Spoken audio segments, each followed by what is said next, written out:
Karpov used to play this Roy Lopez same idea. He will dance with the knight. He will have pawns on c3, d3. He'll push d4 at some point. He will dance his knight to f5, bring the queen on f3, and he will check. He has been doing this story for years, for the continuous 10 years, till the time he became old and Kasparov came on the scene, and then Karpov started losing the games. It became so popular at one time that people used to say that if Karpov will come in a tournament and if he plays e4, it's better to resign than to grind yourselves for the next 2 hours. So basically what we'll be doing in Roy Lopez, we'll be trying to see the typical Karpovian idea, which was later popularized a lot by Wesley So and the likes of him. The knight dance here, knight sits on g3, this knight sits on f3, and both the knights sit on these squares, then the knight goes on h4, then it goes f5. So the f5 square will be very critical in our today's class. We'll try to put at least one of the knights on the f5 square, and we'll try to go for the king. So it works by knight f3, knight c6, bishop b5, knight f6, the Berlin, attacking the pawn, and the main line here is basically to just castle. Knight takes, d4, knight d6, bishop takes, pawn takes, knight f5, queen takes queen, and this is very drawish, okay? And this was played and popularized, the Berlin Wall defense, by in the world championship between Garry Kasparov and Kramnik. And Kramnik used to play this position as black, and Kramnik was exchanging queens every single time, and Kasparov was not able to win against Kramnik because Kramnik realized that Kasparov was very strong with the queen. So what did Kramnik prepare? Kramnik prepared the Berlin Wall defense against Roy Lopez. Now, in this kind of a position, it's important to understand that someone plays knight f6. We don't want to go and castle. We want to keep the queens on the board because we want to put the knight on f5 and we want to kill the king. Okay, so if we don't have the queen on the board, we cannot kill the king. So that's how it works. So because he's attacking my pawn, I'll just defend it. Bishop c5. And now once bishop c5 is played, remember, sometimes the ideas hit like this. So we want to always play c3. It also keeps the square for the bishop when the bishop sits on c2. So here they can play d6. We can castle. They can play a6. And now because e5 pawn is already protected by a different pawn, bishop a4, b5, bishop c2, castles.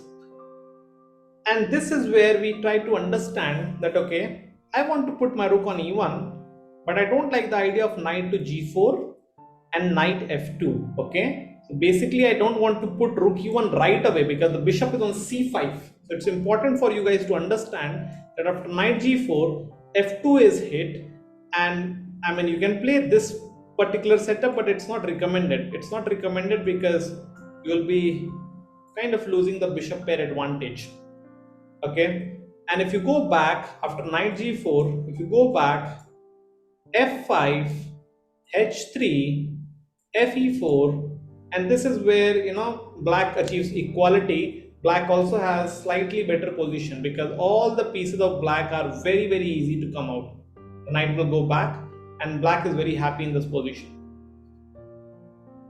Now, what we want is, we don't want to put rook e1 directly, we want to stop these ideas, so first h3, and now suppose he plays rook e8, rook here. Sometimes people play knight to b8 to put pawn on c5, okay, but here it's not possible because bishop is sitting here.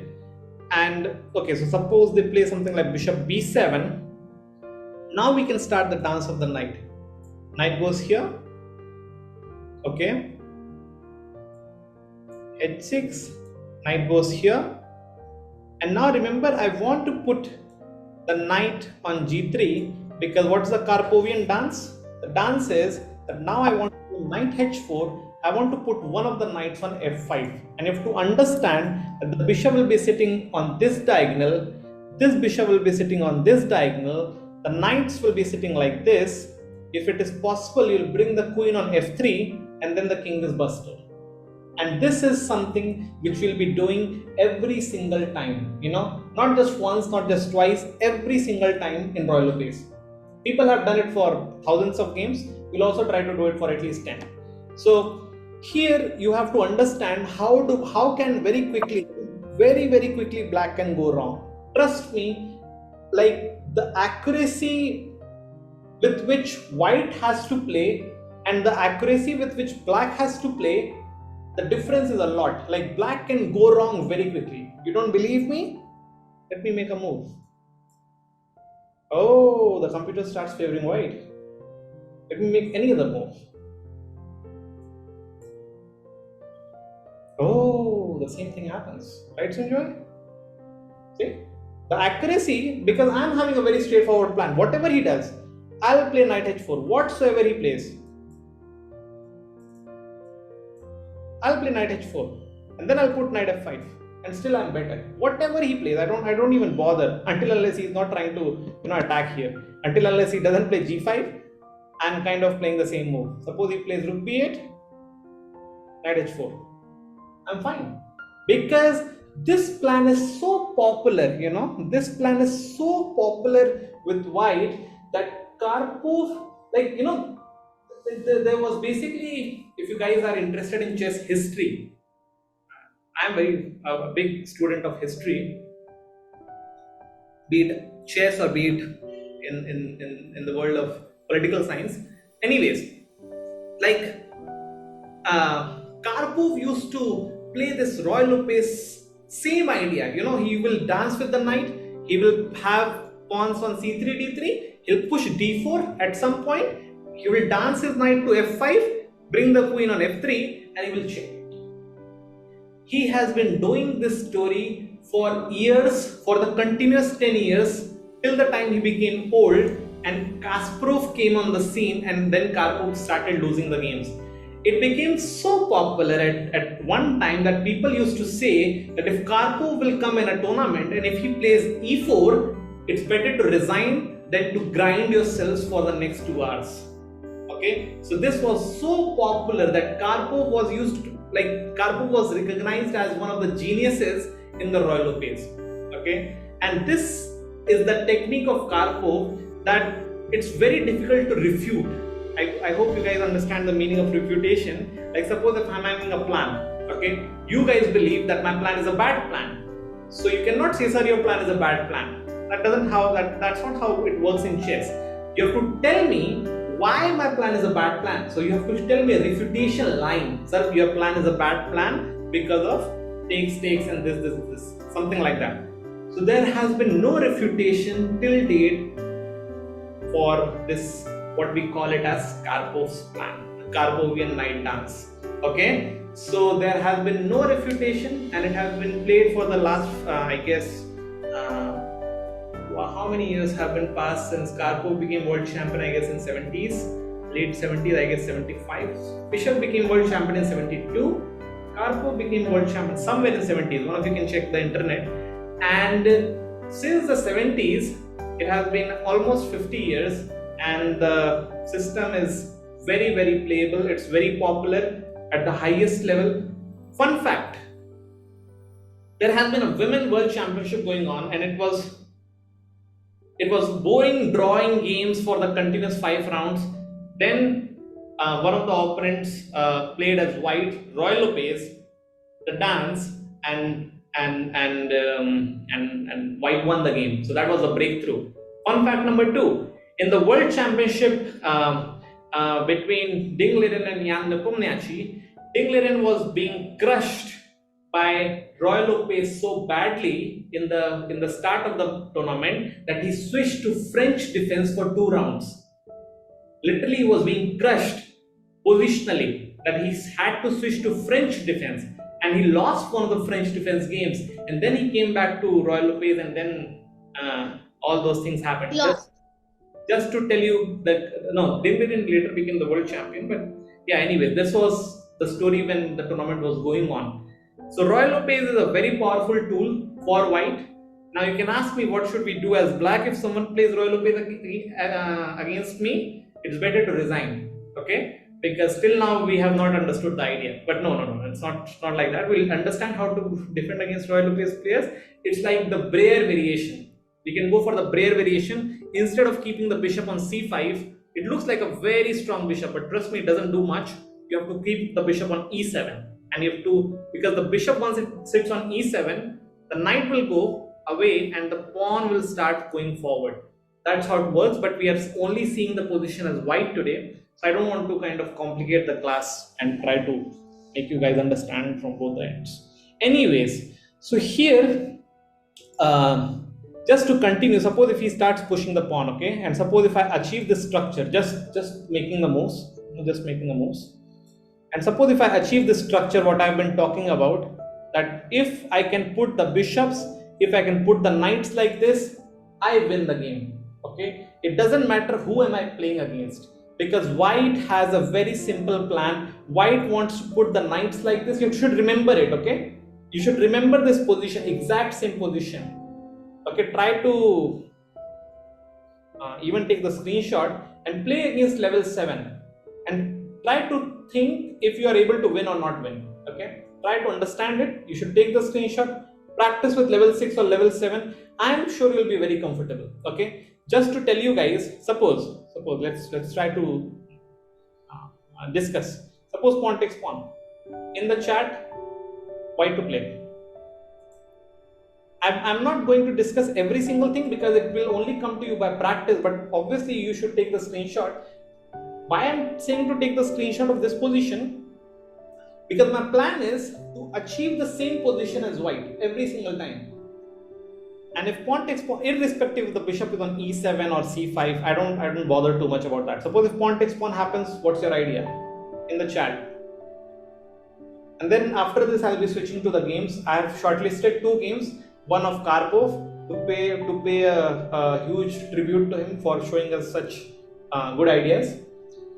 Actually, it's not only that Karpov popularized it. Roy Lopez is basically a 500 years old opening. It was played the first time by a Spanish priest called as Roy Lopez de Segura, and it was played in 1600s. So it's not like Karpov was the author of Roy Lopez or something, but he showed how positional Roy Lopez is played. You know, how do you play at a more professional level, at a more higher level. So that's why we call it as, Karpovian style. It's not like he invented the opening or something. Anyways, white to play if pawn takes pawn happens. Show me the attack. All of you. So enjoy. Making the faces will not help. Karpov will become sad. So you have to answer. You don't want Karpov to become sad, do you? Come on, he was a world champion.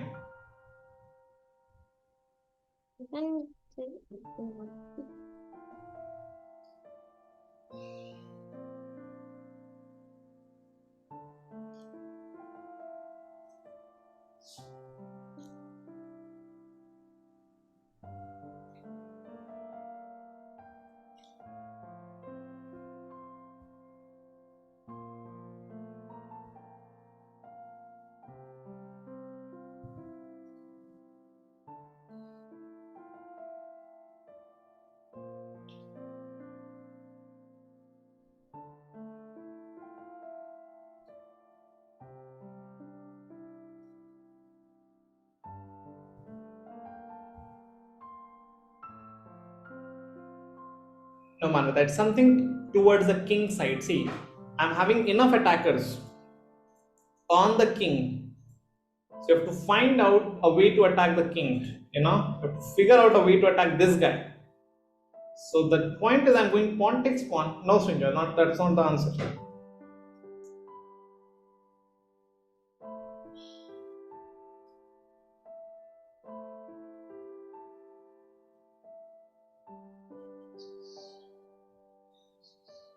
Okay, so you guys are saying now the moment you guys see that you have to attack the king, you guys are going all aggressive, super aggressive. So okay, so I have been recommended, the suggestions are either you go bishop h6 or you go knight h6. If you are able to figure out this thing, you have to understand which one should I do. Also, there's one more Sir, that you should always remember in Roy Lopez. How about knight g7? Knight g7, king g7, bishop h6. If he takes queen h6, if he goes back, knight goes here. I'm trying to checkmate you. Rook g8. I guess h6. checkmate. I don't know. I'm just maybe I'm bluffing. Sinjoy. Which one do you want to go, Sinjoy? You tell me. Your decision is final. I have received bishop h6 in the chat. I have received knight h6, and I have suggested knight g7. Which one do you want to go? Or should I Me? a single one? So let's I want to go. let's go from I want to go with knight. With knight. let's go from knight g7 and then go to bishop h6. Okay, fine. Analyzing all the ideas. So the thing is, let's go knight d7. Oops, whose move is it? Okay, first c3. And the computer is saying, "Oh my goodness, this is a bizarre idea." See, from the black side. So let's start with knight g7. King takes, and now you have to kind of, oh my goodness, the king taking the knight is also bizarre. So,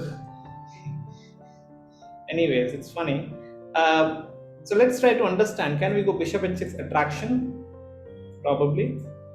Now let's go here. Where will this guy go? I don't have any clue. And now I want to just checkmate you. Here or here. You cannot stop it. I mean, I don't see a way actually, just to, rather than just, you have to give away the queen. So I don't know. If they go here, it's bye-bye time, and this works. Okay, so let's go back. So knight g7 kind of works. Let's see the other idea which was suggested, bishop h6. Srinjoy, we are going bishop h6. Do I have your permission? Yes, bishop h6. So since knight. bishop h6. I said knight h6. Okay, but I asked the permission on bishop h6. So bishop h6, okay, fine, he takes, and then I'm pretty sure I said that. And now how do you continue? Guys, those who said bishop h6, you should tell me it's still winning. I don't deny it. It's still winning. You have to just understand how. So in the chat, No, this is discussion, so you can just speak. Sir, so knight f5. Which knight? Whichever knight. Whichever knight. No, because if you go from the g knight, you get one of the pieces into the attack with Okay. a check and you defend a knight. And now Now it's nearly checkmate. Now So you you have queen something right like away. queen g. Yeah, queen g. and now I'm saying bye-bye. You know, Bye. do whatever you want to, because I'm checkmating you. Okay? Queen g3. Queen g3. Queen You go g3. here, and it's Checkmate. bye-bye time, you know. You cannot stop me, because that's how I do checkmates. Kind of worked. Checkmate. Let's see the students who suggested knight h6. Okay, so knight h6 is very straightforward. That is pawn takey takey, we have queen takey takey, yeah, something like that. And then in the next move, I want to go knight f5, and I want to checkmate you. That's how it works. Long story short, this works. Okay, so let's try to understand how this happened. Okay, now all moves. Sir, means all moves work. what's that? All of the moves decided here to move work. Yeah, every single move was kind of fine. There were a couple of better ideas, like knight g7 is directly, it's forcing you to get mated. If you go knight h6, I cannot say that any other move is not any better. It's just like you are going to win either right away if you play knight g7, or in the next 15 moves if you play knight h6, or in the next 20 moves if you play bishop h6, something like that. Anyways, but win is a win. You will get still 1 point if you win right away, or maybe in 1 hour later. Okay, so here there's one more thing. that you have to understand. Focus, enjoy. There's one more thing you have to understand, that in Royal LuPage, sometimes it happens, and this is a very critical idea. Remember, black will play b5 and the b pawn becomes a weakness. Okay, now you have to remember this. Remember, I have talked to you guys about attackers ratio so much that you should understand that once we reach this position, I'll be having 1, 2, 3, 4, 5. 5 people are attacking the king, and there will be only 1, 2, 3 defenders. Okay, 4 defenders. So basically, sometimes the queen also gets involved in defense. Okay, so what the idea is, when there is a b5 pawn here, sometimes we go a4. The idea is we have to take on b5, he will take, and then rook takes rook, and sometimes the queen sits on the 8th rank and the queen gets deflected on the other side, distracted from the defense. And you have to remember this. I'm not saying it works every time, but this is something you should understand, that a4, ab5, rook a8, queen a8, and then you start attack on the king. Getting the point, all of you? Quickly. And now let's try to jump on the games. Okay, let's try to jump on the games. Let's try to see how Karpov, first of all, we'll try to understand the Karpovian game, the Karpovian dance. And it's not like I've selected any other random game. It's between the 2 world champions, Anatoly Karpov defeating Boris Spassky. So we cannot say that, okay, I selected one of the games in which we were playing, like Karpov was playing any random guy, okay? Maybe some beginner. So both the guys were world champions at their respective time. Who defeated Spassky? A KBC question without any options and no lifelines. Come on, who defeated Spassky? You guys are not even knowing small chess histories. What's that? So how are we supposed to know chess history? All we want to know is chess, how to play the game, not who played it and all of that history thing. I do not like history. Who discovered zero? You guys know the number system, right? Who discovered zero? What will the class say?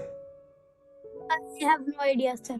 Even though being a good. Okay. How am I supposed to know? Okay, then who defeated Spassky? Come on, those who are knowing it. Anyways, you have to tell me the answer by the next class. Anyways, now focus here. Okay, I'll tell you the answer right away. It was Bobby Fischer. And it because Fischer defeated Spassky, that's the reason why you guys are learning chess. You will ask me why. What are you saying? I'm not learning chess because Fischer defeated Spassky. Actually, you are. Because before Fischer's era, the chess books were written in Russian.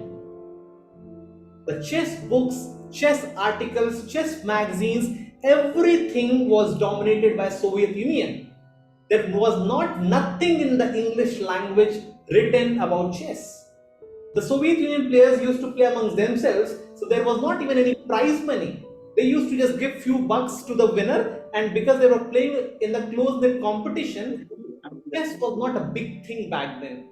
When Fischer came on the scene, Fischer said, you know what? I don't want to play like that. You have to raise the prize money. I don't want to come to Soviet Union and play with you. You will have to play according to my conditions.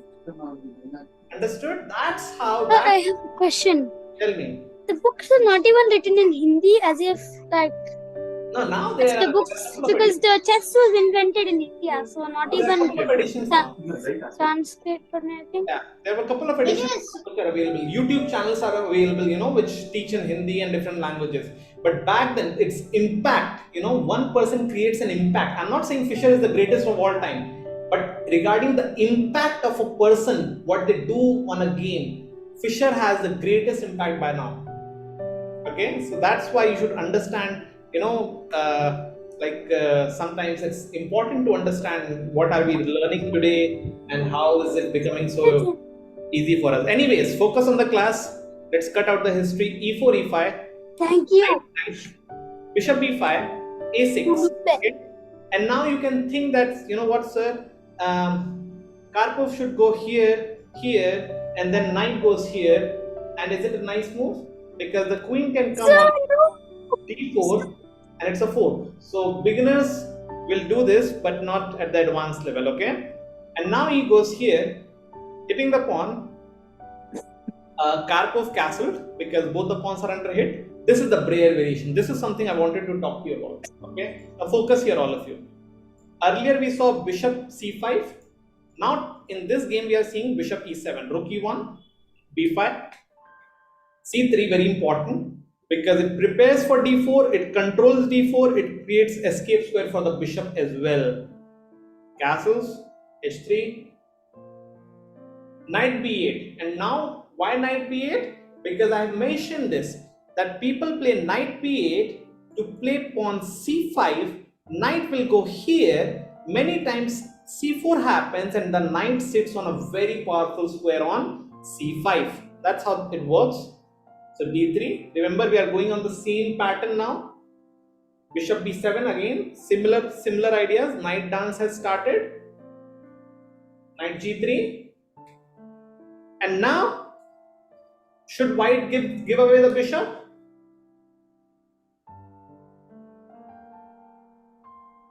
Should white give away the bishop? No. Those who are thinking yes, white should give away the bishop for the knight, you guys should again do the demo class. Okay, so bishop c2 was played here and bishop f8. Now who can explain what's the idea of bishop f8? Let's see. Most of you guys are, apart from Sinjoy, e4 players. You should tell me what's the idea of bishop f8. Everyone. And Sinjoy, this is also for you. You're very young, you're just 7 years old, so it's not like you play d4, so you have to always continue with d4 only. No, there's no rule, okay? Always cross boundaries. Don't follow only what I say, that okay, I have told you to play d4, so you'll always play d4, no matter what. You have to cross boundaries, understood? So learn this thing as well, okay? Now tell me the idea, those who are playing e4, what's the point of bishop f8? It's a very popular idea, very popular maneuver. Manvita, Mahati, you guys should be aware of it. So he can protect the g7 and not let any checkmates happen. What's that? Say again. So the bishop played that, so he can protect g7 and not let any checkmates happen. Yeah, but there's one specific move I'm looking for. Mahati, what do you? Specific move? Yeah, there's specific maneuver. Very specific maneuver. What's the point of bishop f8? And this you'll be finding a lot many times, especially in the Breyer variation, when black decides to keep the bishop hidden, beside the pawn chain. The idea is basically they want to go g6. You know why? Because what was the Karpovian plan? The dance was regarding f5. And because they play g6, they will control f5. And the bishop will be sitting on g7. That's the idea. I hope it makes sense. Again. Okay. So b4 was played because Karpov was known for one of the things. Number one, he was knowing how to find great ideas. Number two, he was also known for not allowing opponents' ideas to work. Whenever the pawn sits on dark squares, you want to put your pieces on the light squares because that's their outpost. So that's why Karpov played bishop d3, g6. So Krishna, I guess the voice has reached. G6 has been played. Queen c2, knight goes here, rook goes here, and now because the a4 idea is not working, so it's good to play the rook in the center. And you will realize Karpov was a player who doesn't want to attack you right away. And he used to create boring setups. But once everything, once the D file becomes open, then the firework will start, and then he will say Happy Diwali or something. So bishop G7 is on the screen, takes, and now it's going to be interesting. C4. And why did bishop D2 happen? Because Karpov was ready for the break, but sometimes B4 pawn is also kind of hanging when the queen sits on E7. Only not right now. Also, if the bishop is sitting here, that's why Karpov made sure that once he takes the break, everything is covered. Takes, enjoy. What are you doing? Okay, bishop c4 and queen e7, and I don't know why Spassky did not capture it. He should have. Or, I mean, who am I to suggest? But anyways, technically we should remove the bishop pairs. This guy is very powerful, and the knight is not doing much. So I think this should have been played. Queen e7 was played. But can you guys tell me, after c4, something has changed on the position? What has changed? Who will answer? There's some imbalance that has been created on the board. What is the imbalance? And that's why c4 move was so important in this game. So, Yeah, is it like good for white or bad for white? good for white, bad for black. That's why black lost the game. What's the imbalance that has been created? Oh, sir, maybe that Seven. the king side has been left and just the center is the game. Okay, but the imbalance means something which is, good for white and not so good for black. That's the imbalance. Anyone spot it? Try to look we can see the chessboard. All of us can, but you have to find the hidden answers. What's the imbalance here? If I try to explain every single thing, then it would be like spoon feeding. But chess is not like spoon feeding, is there? Enjoy. Is chess about spoon feeding? No. No, it should never be. My job should always be like a helping hand. But if I start explaining every single move, then you guys will not understand anything. What's the imbalance here? Try to figure out. Even if you apply KPST, which I taught you in the middle game classes, you will understand the imbalance. I guess in the next 30 seconds you will understand it just by applying KPST.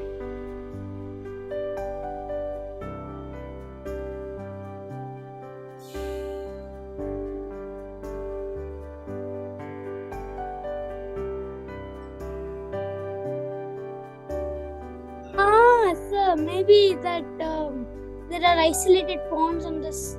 Exactly. So basically, black has 3 islands, white has 2 islands, and these guys are weakness. Isolated pawn on a semi-open file is one of the weakest pawns. Okay, so this is the weakness that has been created. So that's why I'm saying, I don't want to explain every single thing. These are the things I expect the class to figure out. c7 is a weakness. Now queen e7 was played. Okay, so probably I guess that's why it's not very recommended to kind of take the bishop. I don't know, because maybe they want to play c5 to get rid of the isolated pawn. Now queen e7 will be met by bishop e3, and now you can just forget about playing c5. Or maybe I can just take queen c7. Why am I doing that? Why not just go? Yeah. So first rook c8, I guess, and after bishop here, queen e7. Okay, I can just go here. Yeah, you can never play c5. I will never allow you to play c5. Okay. Bishop f8, and the h6 pawn will now become weak. Anyways, let's not go too deep. But c5 will not be possible, so that's why probably that was the idea. So bishop b3, c5 is now there on the board, a4. Because if you will exchange and knight takes or queen takes, it's like, you are helping him in minimizing the islands, also you are creating weaknesses for yourself. So this was played on the board. c4, bishop back, bishop here, a5, and Spassky's crazy idea was bishop a4 and it's a skewer. So technically we should lose. White should lose the game because white has skewered the rook. But Karpov played queen c1 Knight went back because the skewer is still there on the board. Bishop h6, takes, knight d6, takes. Okay.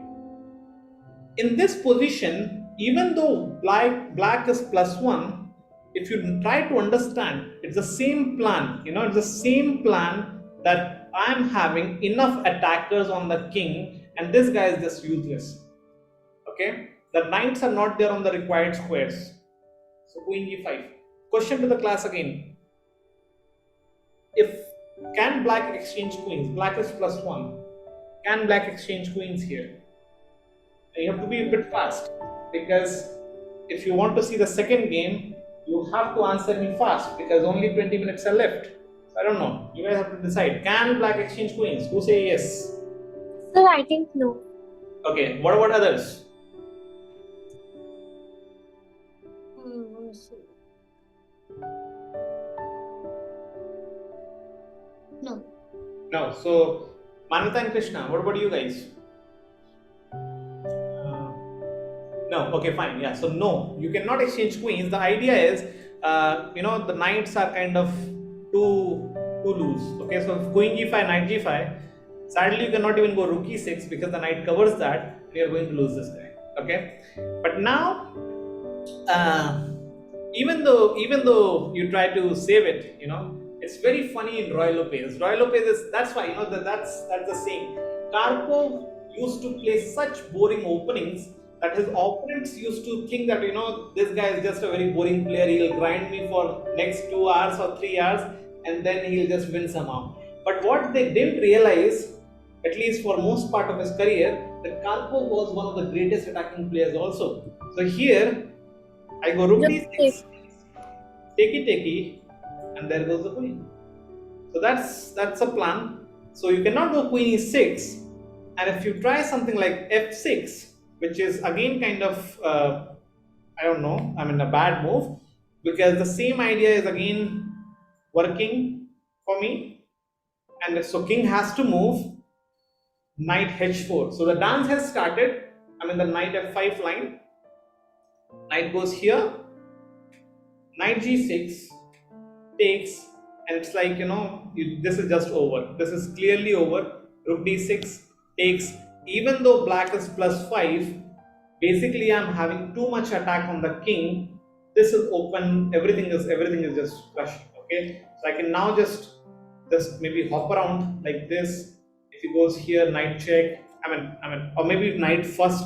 Yeah, and then I can do h5. He goes maybe here. I go check. It's just over. Checkmate. Okay, and if you go like, I don't know, maybe here, I have the same plan. Check.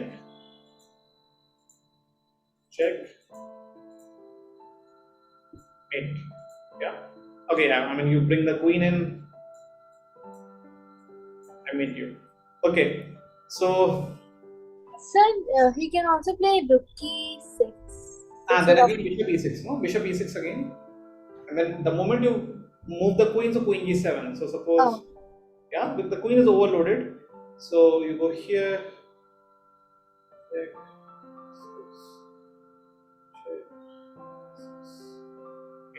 So again, one more idea, I guess, here is probably rook here maybe. But same idea I think works. I go here and here. Long story short, it's just over. Okay, and we want to put the knight on f5 every time. Okay, so this is something what Karpov used to do. What I have taught you at the beginning of the class, and you will be getting the recording, which you can see again, which I recommend you should. You will understand, how to achieve this position every single time on the board. Not this, but I also want the dark square bishops as well to be aligned on these diagonals, and then you can have a fantastic position. Now this one was played between Wesley So and Gata Kamsky. I'm not so sure if you have heard of Kamsky, but you must have heard of Wesley So. Who has heard of Wesley So? Who knows anything about So? Sir, I have heard about him. What have you heard about him? I've just heard about his name. Just now. A few days. Few days back. I found his names in chess.com. Any fun facts about So?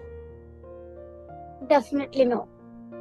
So basically, Wesley So was the first world champion in chess 960, and he became the world champion by defeating Carlsen. Okay, I guess it happened 2021 or 20 or 19. No, maybe 19.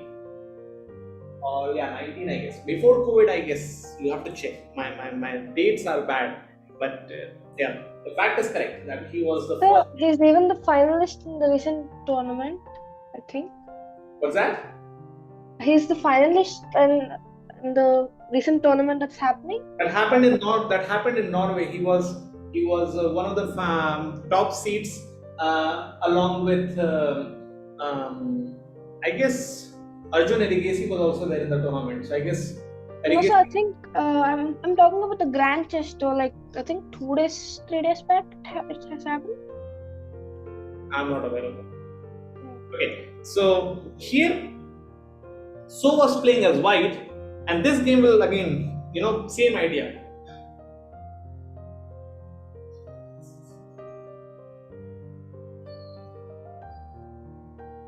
Okay, I guess the class is still with me till now. So this game is a bit different. Moves are a bit different, idea is still the same. You will put the Like instead of playing d3 first and then d4, he's played yeah, he d4 has straight away. went d4 directly. Yes, that's correct. So again, bishop f8 and everything is going to be played. d6. I guess now it's pretty simple to understand. a4. You understand the reason why? You have to deflect the queen on the other side to a8. Take it. Understood? Yes, and it could take it. And the dance. Okay? And the queen. Okay, yeah.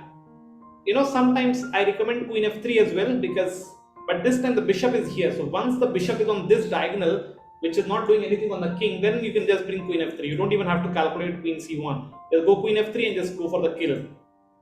So knight f5.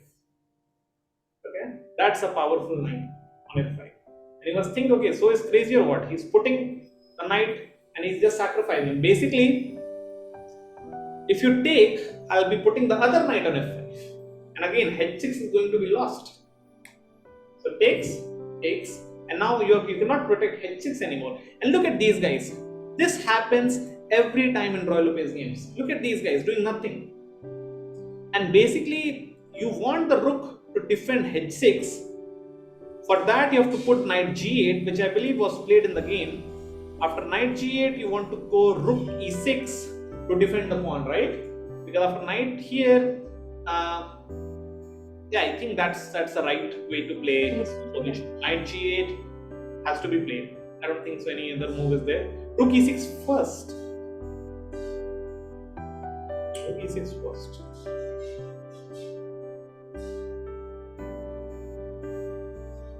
I don't know. Yeah, bishop h6. Okay. And now d5. Okay.